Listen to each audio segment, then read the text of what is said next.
nk'uko bisanzwe ku basanzwe badukurikirana hano kuri Salomon yawe. Iki nicyo gihe kugira ngo ukore subscribe kugira ngo ibintu bikomeze kurushaho kugenda neza.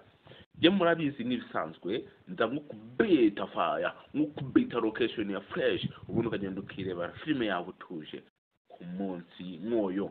Filime irimo kubica bigacika, ubundi nge mba nakugereyeyo nkaza nakuzanira filime irimo kubica bigacika ku mbuga nkoranyambaga. Yes, okay.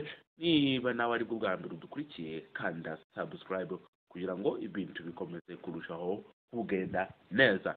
Nge nitwa Salomon nyawe. Kandi utangire filime nabazaniye no munsi, ndabizi nawe urayikunda.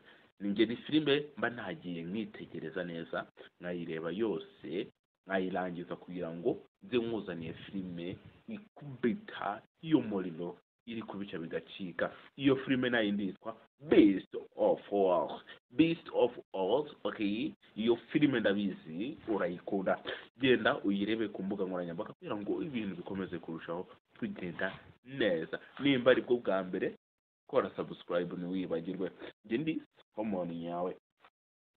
Beast of War niyo filime irimo kurebwa cyane n'abantu benshi ku buryo bwihuse kandi mu gihe gito. Nizere ko nawe iyo filime urayikunda. Ubu ugezeyo naho ubutaha. Ciao ciao.